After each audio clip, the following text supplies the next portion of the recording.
काल पुण्यामध्ये घोषणांचा पाऊस आणि धमकी वजा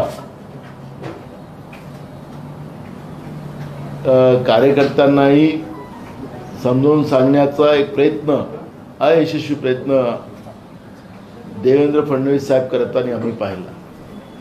अमित शाह साहेबांनाही करताना आम्ही पाहिलं. फडणवीस साहेबांच्या विद्वत्तेची कधी कधी कीव येते आम्हाला की ते म्हणतात की मराठा आरक्षणाच्या बद्दलचं विरोधकांनी आम्हाला सांगावं. आपल्याला माहिती आहे ते चुकतरित्या सांगण्यामध्ये एक्सपर्ट आहे.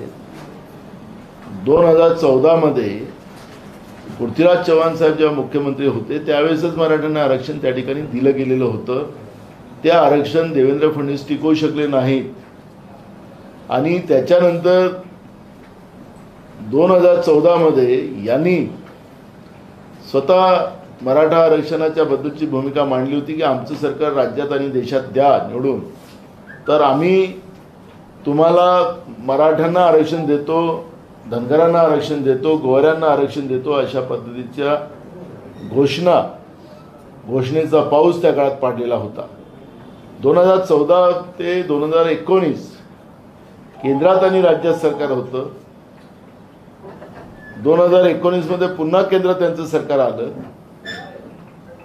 2019 मध्ये सगळ्यात मोठी पार्टी म्हणून भाजप पुन्हा महाराष्ट्रात निवडून आली आणि पहाटेचं सरकार यांनी बनवलं. महाराष्ट्र झोपला होता त्यावेळेस तोडजोडीचं पुन्हा एक राजकारण महाराष्ट्रात झालं आणि पहाटेचं सरकार यांनी बनवलं आणि महाराष्ट्राच्या शाहू फुले आंबेडकरांच्या विचाराला काळीमा फासण्याचं काम त्या काळात केलं. आणि त्या सगळ्या गोष्टी घडत असताना पुन्हा कोरोनाचा काळ झाल्यानंतर असंविधानिक सरकार महाराष्ट्रामध्ये बनवण्यामध्ये, कारण की मी असंविधानिक सरकार म्हणत नाही, सुप्रीम कोर्टाने याच्यावर शिक्कामोर्तब केलेलं आहे की माननीय राज्यपाल त्यावेळेचे भगतसिंग कोश्यारी यांनी एकनाथ शिंदेच्या त्यांच्या सुरक्षेच्या पत्रावर कुठलंही बहुमत नसताना, कुठल्याही बहुमताचा आकडा न दिलं असताना सरळ त्यांना मुख्यमंत्री पदासाठी त्यांना निमंत्रित केलं गेलं आणि हे माननीय सुप्रीम कोर्टाच्या निदर्शनास आलेलं आहे. त्यांनी सांगितलं की हे चुकीचं कसं केलं गेलेलं आहे हे निदर्शनास आणलेलं आहे. त्यामुळे एक असंविधानिक सरकार बनवण्यामध्ये भाजपला त्या ठिकाणी यश आलं. 105 आमदार महाराष्ट्रामध्ये भाजपला निवडून मागच्या काळात दिलेत. आता ते 103 वर आले, पण 105 आमदार त्यावेळेस निवडून दिलेत. ते काही महाराष्ट्राच्या जनतेने चूक केली असं आता महाराष्ट्राच्या जनतेला वाटतं की भाजपला आम्ही चुकून हे आमदार निवडून दिलेत आणि त्यामुळे महाराष्ट्राच्या शाहू फुले आंबेडकर विचाराला, संविधानिक व्यवस्थेलाच काळीमा फासण्याचं काम भाजपने केलं. आणि आज देवेंद्र फडणवीस तिथून पुण्यातून सांगतात की विरोधकांनी पहिले भूमिका मांडावी. अहो, राज्यात सरकार तुमचं, केंद्रात तुमचं सरकार, तुम्ही द्या ना आरक्षण. तुम्हाला कोणी थांबवलेलं आहे? अदानीला जमिनी विकून देऊन राहिलेत महाराष्ट्राच्या, तर आम्हाला विचारून देतात. महाराष्ट्राच्या शेतकऱ्यांच्या आत्महत्या मोठ्या प्रमाणात वाढवतात, शेतकरी विरोधी धोरण निर्माण करतात, ते आम्हाला विचारून धोरण निर्माण करतात. महाराष्ट्राच्या बेरोजगारांना कायम बेरोजगार करण्याची व्यवस्था तुम्ही करतात आहात, ते का आम्हाला विचारून करतात आहात? याचं उत्तर का देत नाही? हजारो कोटीच्या जमिनी महाराष्ट्रातल्या गुजरातच्या नेत्यांच्या इशाऱ्यावर दिल्या जातात. महाराष्ट्र लुटून दिला जातो. महाराष्ट्राचे उद्योग गुजरातमध्ये पाठवले जातात. त्यावेळेस का आम्हाला विचारून देतात का? याचं उत्तर त्यांना द्यावं लागणार आहे. त्यामुळे तुम्ही जे काही सत्तेचं सुख भोगलं, जे काही आश्वासन तुम्ही दिलेत, मराठा समाजाला असेल, धनगर समाजाला असेल, गोवारी समाजाला असेल, त्या आश्वासनाची पूर्तता तुम्हाला करायची आहे. आणि म्हणून आपलं दुसऱ्यावर झटकायचं नाही. हे पाप तुम्ही करू नका, हा सल्ला आम्ही या ठिकाणी देतोय. आणि पवार साहेबांच्या बद्दलचं अमित शहानी जे काही वक्तव्य केलं, मला ते काही म्हणजे मला तर काय वाटतं की बोलायचं म्हणून बोलायचं का, अशा पद्धतीचं आहे. 2017 मध्ये आपणच सत्कार केलात पवार साहेबांचा. नरेंद्र मोदी साहेब काय दिलं होतं त्यांना? आपण पद्मविभूषण आपण दिलेलं होतं. आता त्यांनाच तुम्ही भ्रष्टाचाराचा सरदार म्हणत असाल तर भ्रष्टाचाराचे सरदार तर स्वतः मोदी आहेत. सगळे भ्रष्टाचारी देशभरातले जमा करून त्यांना सुरक्षित करून सत्ता आणि पैसा हे राजकारण देशामध्ये नरेंद्र मोदींनी आणलं आणि भ्रष्टाचाराचे सरदार आता नरेंद्र मोदी आहे. अशा पद्धतीचं चित्र आपण पाहतो आहे. आणि म्हणून आम्हाला वाटत होतं की अमित शहा इथं आल्यानंतर महाराष्ट्राच्या जनतेला काही देऊन जातील, काही सांगून जातील, पण तेच जुनं भाषण करून इथून गेलेत. ठीक आहे, तो त्यांचा प्रश्न आहे. पण विशालगडाच्या बद्दलची भूमिका या ठिकाणी मी मांडली पाहिजे. मी मधल्या काळामध्ये एकनाथ शिंदेचं एक भाषण मी ऐकत होतो. 20 जून रोजीचं भाषण आहे. स्वराज्याची राजधानी रायगड येथे बोलताना मुख्यमंत्री एकनाथ शिंदे म्हणाले होते की मला विशालगडाचा करेक्ट कार्यक्रम करायचा आहे. हे मी एकनाथ शिंदेचं 20 जून रोजीचं मी रायगडवरचं स्वराज्याच्या राजधानी रायगडवर त्यांचं जे भाषण होतं ते भाषण मी ऐकत होतो आणि त्याच्यात सांगितलं की मी विशालगडाचा करेक्ट कार्यक्रम मला करायचा आहे. आता मला हे कळत नाही की त्यानंतर 14 जुलै ऑगस्ट म्हणजे आत्ता परवा अतिक्रमण हटवायच्या नावाखाली विशालगडाच्या पायथ्याखालील दंगली झाल्या आणि त्या दंगली सरकार पुरस्कृत होत्या हे स्पष्ट होते आहे. कारण की स्वतः मुख्यमंत्र्यांनी त्याचं वक्तव्य त्या ठिकाणी केलं होतं. 5 जुलै रोजी स्थानिकांना या संदर्भात जिल्हाधिकारी भेट घेऊन अशी घटना होऊ शकते असे सांगितले होते, तरी सरकारने त्या ठिकाणी दखल घेतली नाही आणि 12 जुलैला त्या ठिकाणी अर्ज सुद्धा कलेक्टरला शेतकऱ्यांनी दिलेला होता. मी मुद्दाम तुम्हाला तारखा आणि वेळ तुम्हाला या ठिकाणी सांगतोय की महाराष्ट्रामध्ये आणि सरकारला सत्तेतून जाण्याची झालेली आहे. त्या पोटी महाराष्ट्रामध्ये मुस्लिम हिंदूवाद बौद्ध हिंदूवाद निर्माण करून महाराष्ट्राचे तुकडे करण्याचा प्रयत्न, जाती जातीमध्ये विभाजन करण्याचा प्रयत्न हे लोक करतात आहेत. ते महाराष्ट्राची जनता कधी सहन करणार नाही आणि त्यासाठी सरकारने हे अशा पद्धतीचं पाप करू नये असा आमचा सल्ला आहे. आणि सरकारने हे केलं, काँग्रेस ही भूमिका या ठिकाणी मी स्पष्ट करायला आपल्या पुढे आलेला आहोत.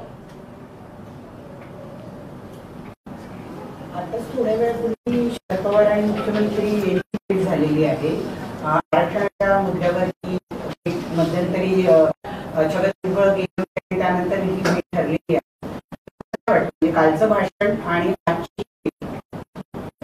विरोधकांनी भूमिका देवेंद्र फडणवीस म्हणाले, आम्ही ऑलरेडी भूमिका स्पष्ट केलेल्या एकनाथ शिंदे सरकारच्या पुढे आम्ही जाऊन आलेलो आहोत. मी स्वतः होतो त्याच्यामध्ये. आमचे पृथ्वीराज चव्हाण साहेब होते, आमचे थोरात साहेब होते, वडेट्टीवार होते आमचे विरोधी पक्ष नेते. आम्ही स्वतः जाऊन आम्ही आमची भूमिका मांडून आलेलो आहोत. रोज रोज भूमिका मांडली नसते. शिंदे साहेबांना कशासाठी भेटले हा विषय त्यांनी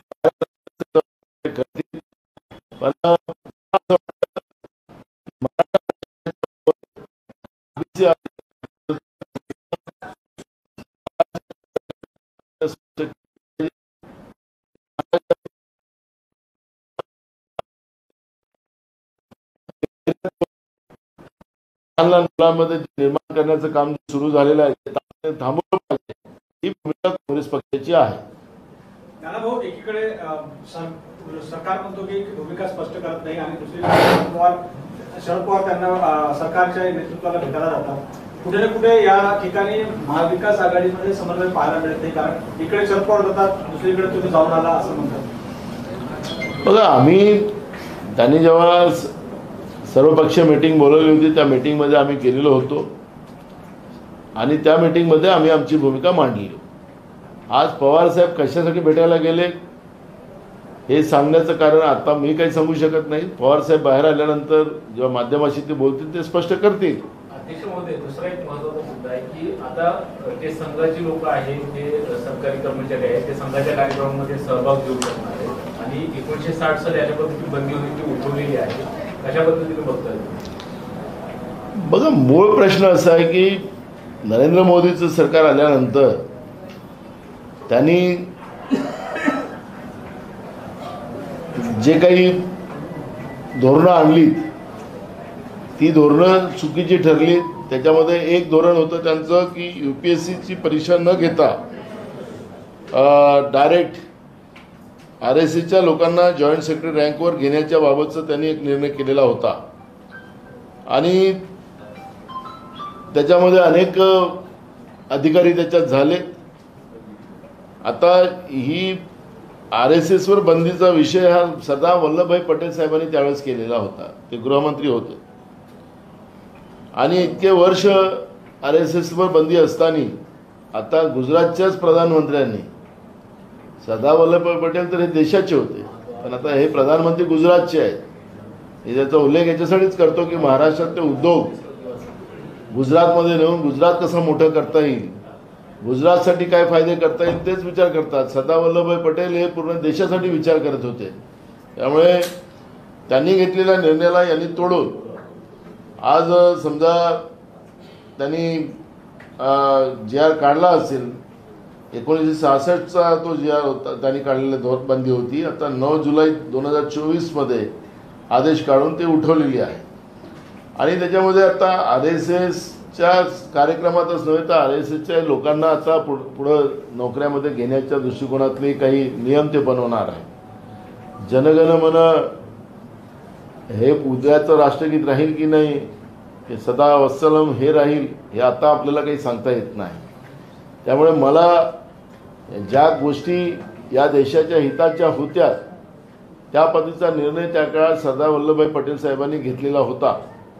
पण आज आता नरेंद्र मोदीच्या सरकारने हे धोरण का रद्द केलं याचं उत्तर आज मला त्या ठिकाणी देता येणार नाही. पण देशासाठी, देशाच्या हितासाठी हे बरोबर नाही एवढं या ठिकाणी म्हणता येईल. कसाबच्या बिर्याणीवर अजून वाद सुरू झाला आहे.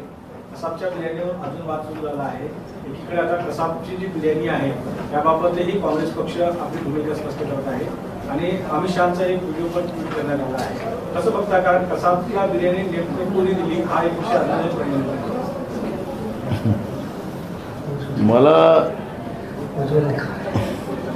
मला एक गोष्ट कळायला कारण नाही. ज्या उज्ज्वल निकमला या लोकांनी तिकीट दिलेली होती आता लोकसभेची, त्यांना हे सगळं माहिती आहे आणि त्याच्यामुळे उज्ज्वल निकमच जो काही चमत्कार घडवलेला होता तो कोणाच्या इशाऱ्याने घडवलेला होता हे उज्ज्वल निकमच सांगतील. उज्ज्वल निकम देशासाठी काम करत होते की भाजपसाठी काम करत होते हाही प्रश्न आता या ठिकाणी महत्त्वाचा निर्माण झालेला आहे. सरकारी वकील हे कुठल्याही पक्षाचे नसतात. सरकारी वकील हे कायद्याला न्याय देण्यासाठी आणि जे बदमाश लोक असतात त्याला जेलमध्ये टाकण्याचं काम ते करतात. ते निष्पक्षपाती असतात. पण आता उज्ज्वल निकम हे सरकारी वकील त्यावेळेस होते. आम्हाला वाटत होतं की ते त्या पद्धतीची कारवाई करत असतील पण ते भाजपचे जेव्हा उमेदवार झाले त्यावेळेस समजलं की उज्ज्वल निकमचा चेहरा असली कोण होता. आताही आपण पाहतोय की त्यांनी भाजपच्या तिकीटवर निवडणूक लढली असताना सुद्धा त्यांना पुन्हा सरकारी वकील नेमण्याचं काम या सरकारने केलेलं आहे.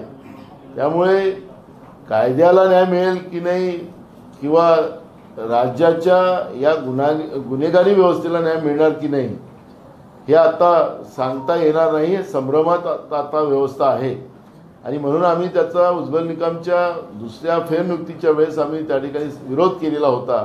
पण सरकारने त्यांना नेमलेलं आहे.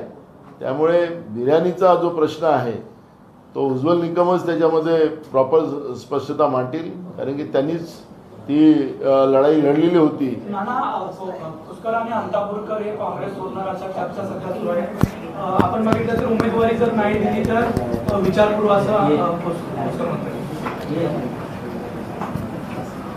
तर मला त्याच्यावर आज प्रतिक्रिया देण्यापेक्षा योग्य वेळ देऊन आता आहे लवकरच आलेला माहिती. नानाभाऊ, 7 आमदारांवर जी कारवाई होणार होती ती आता कारवाई न करता त्यांना उमेदवारी द्यायची नाही अशी एक भूमिका काँग्रेस पक्षाच्या नेत्यांनी मांडली आहे हायकमांडकडे.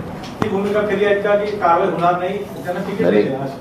हे बघा, हे सिक्रेट बॅलेट होतं, टेक्निकली पॉईंट आहेत त्याच्यामध्ये आपल्याला कळतं आहे.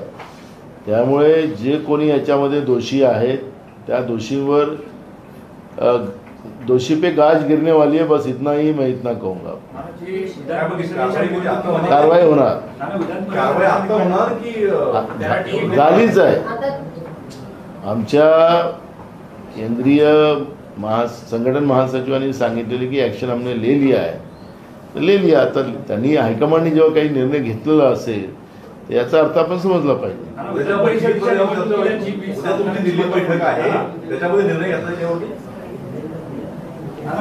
परिषदेच्या निवडणुकीमध्ये जी आमदारांची क्रॉसवोटिंग झाली त्याला काल देवेंद्र फडणवीसांनी सांगितलं तुमचे आमदार आमच्याकडे येतात त्याकडे हा फुगा आहे, कार्यकर्त्यांनी त्याला टाळून. हे बघा, आमच्या जवळ पण खूप सारे लोक येतात त्यांची. आता तुम्हाला सांगतो, त्यांच्याकडे असलेल्या लोकांना निवडून येण्याची क्षमता राहिलेली नाही. पक्ष आता भाजपबद्दलचा लोकांमध्ये अविश्वास निर्माण झालेला आहे. अनेक लोक आमच्याकडे आहेत. त्याच्यामुळे मी आज त्याच्यावरची प्रतिक्रिया नाही देत आहे. पण भ्रष्टाचाराच्या माध्यमातून ज्यांनी पैसा कमवावा आणि खरेदी विक्रीमध्ये विश्वास ठेवावा, ही काही लोकशाही नाही. घोडे बाजाराचा उल्लेख स्वतः देवेंद्र फडणवीसांनी स्वतः केलेला होता. त्यावेळेस आम्हीच त्याच्यावर प्रतिक्रिया दिली होती. सांगायचं तात्पर्य असं की त्यांना घोडे बाजारावर विश्वास आहे, लोकशाहीवर नाही. त्यामुळे अशा लोकांबद्दल बोलायचं काही कारण नाही. नाना, तुम्ही रत्नागिरी दौऱ्यावरती होता. त्या दौऱ्यात असताना तुम्ही एक वक्तव्य केले की आता कोकणामध्ये काँग्रेसचा झेंडा रोवला पाहिजे. काँग्रेस तर कोकणात येण्याची तयारीत आहे. हां, ज्या जागा आम्हाला मिळतील त्या ठिकाणी त्या जागा आम्ही जिंकल्या पाहिजे असं कार्यकर्त्यांना आम्ही सांगितलेलं आहे. त्यामुळे काँग्रेसचा झेंडा कोकणातही रोवला गेला पाहिजे हा प्रयत्न आमचा आहे. सरकारी नोकरीत अजितदादांचा गुलाबी जो पॅटर्न आहे तो सध्या चर्चेत असलेला आपल्याला पाहिजे. 10,000 महिलांना रिक्षा देणार आहे, त्या सुद्धा गुलाबी देणार असल्याचं सांगितलं जातं.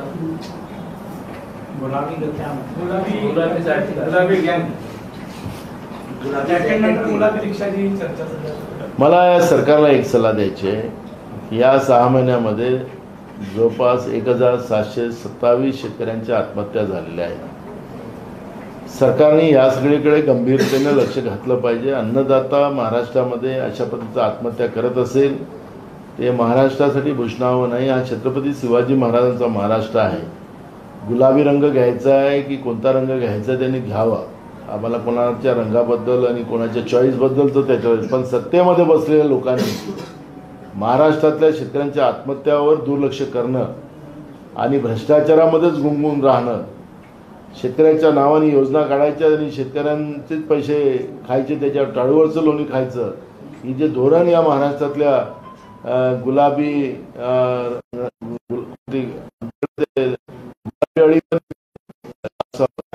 त्यामुळे मला या रंगामध्ये जायचं नाही. आमचा मुद्दा एकच, जी काही परिस्थिती आहे त्याच्यामध्ये काही भागामध्ये पूराची परिस्थिती आहे आणि त्या परिस्थिती आहे.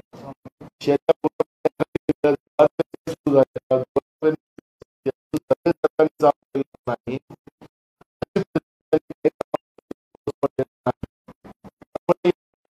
लक्ष करावं.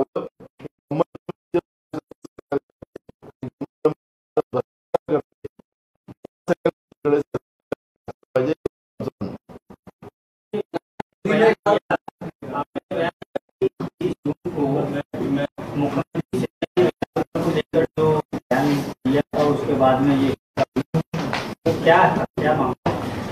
20 जून को स्वराज की राजधानी रायगढ़ जो महाराष्ट्र की शान है, छत्रपति शिवाजी महाराज ने वहाँ पे स्वराज की स्थापना की थी.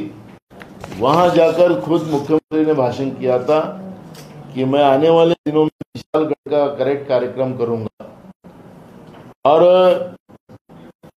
अगले समय में, थोड़े दिनों में 14 तारीख को अतिक्रमण हटाओ के मुहिम के आधार पर विशालगढ़ के नीचे में वहां पे दंगल कराकर मुस्लिम और हिंदू लड़ाई करवा कर उन्हें वो करेक्ट कार्यक्रम की शुरुआत की।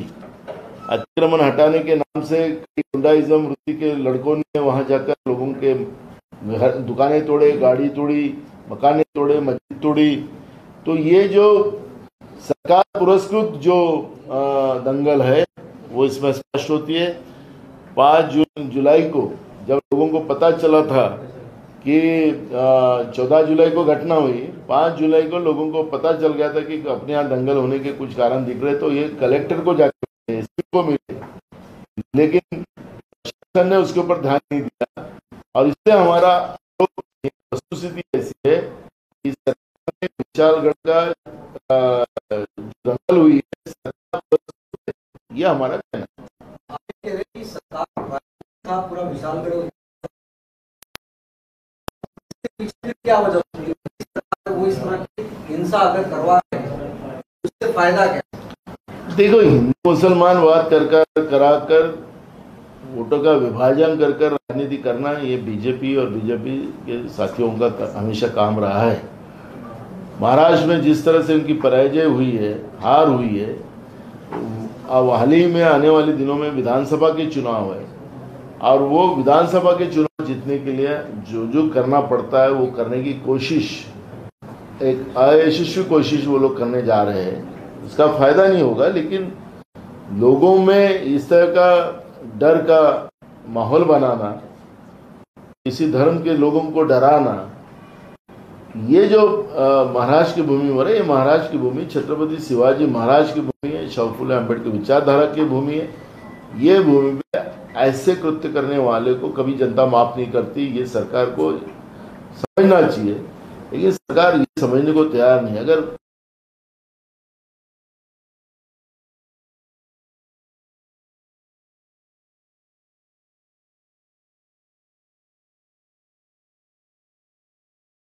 तो उन्हें यही कहा, विशालगढ़ का नाम लिया उसमें,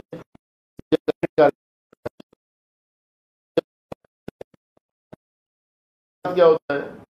और थोड़े ही दिनों में जून में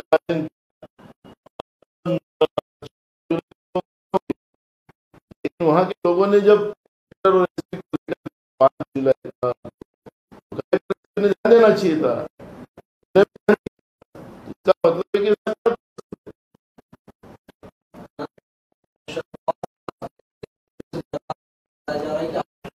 मुद्दे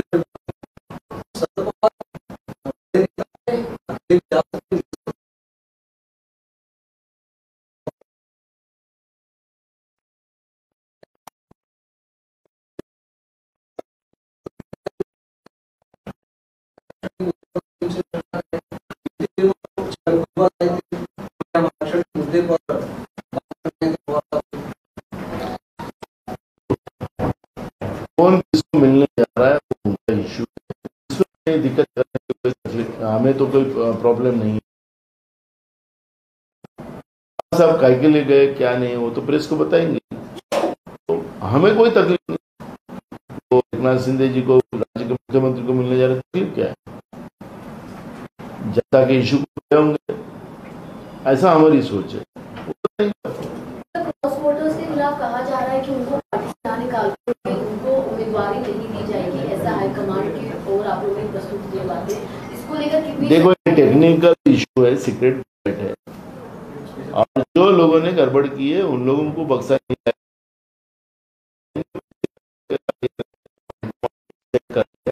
उस दिन हमारे राष्ट्रीय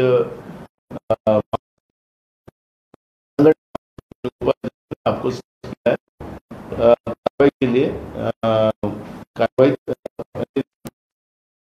होगी।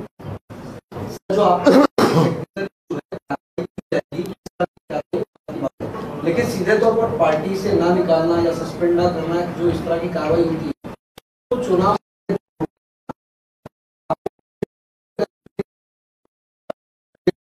मैसेज गलत जाएगा उन विधानसभा नहीं, क्षेत्रों में। हमारा मैंने कहा कि ये टेक्निकल इशू है, अगर हटाने का रहता, टेक्निकल इशू हमें आड़ा नहीं रहता तो हम 1 मिनट में हटा देते।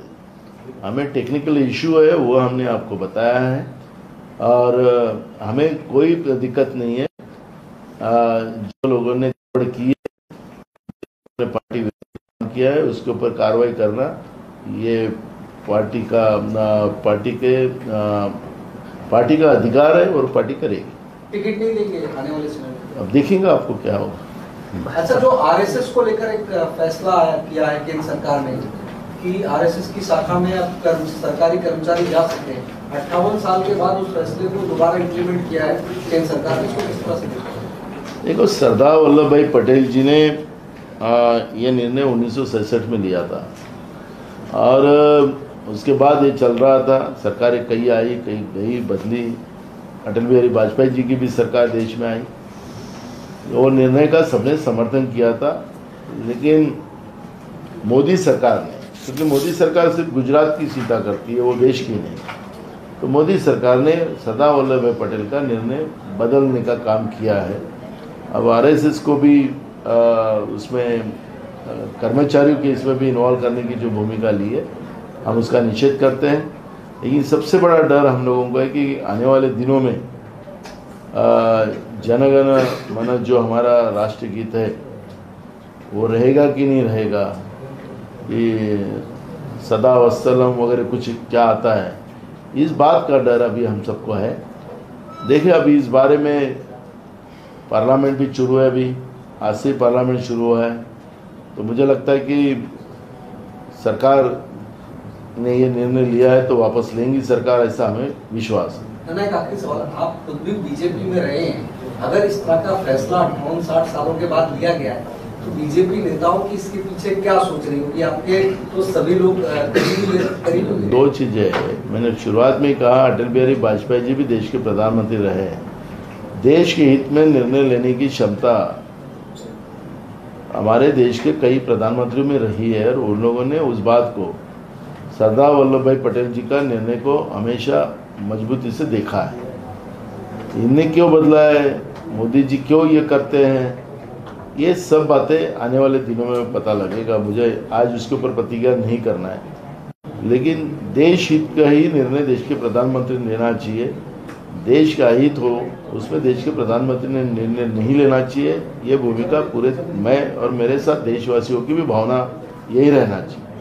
तो अब नरेंद्र मोदी जी देश की पूरी प्रॉपर्टी बेचकर उनके मित्रों को देना चाहते हैं, उनका कर्जा माफ करना चाहते हैं, तो ऐसी सोच के प्रधानमंत्री अगर देश में हैं तो इनसे उम्मीदें क्या करें।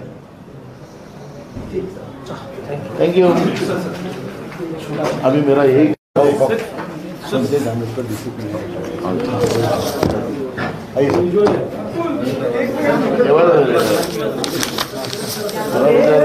आज आपका मैचिंग है नागपुर के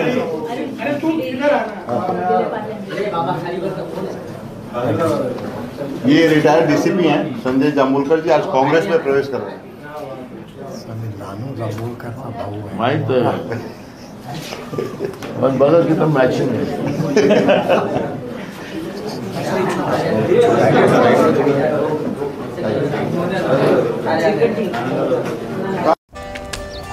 Come on guys, hurry up.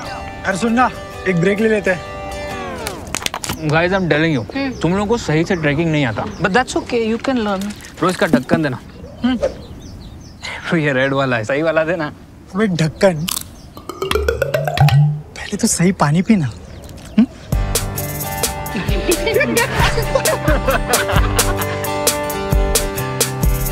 Manikchand Oxyrich, proudly Indian.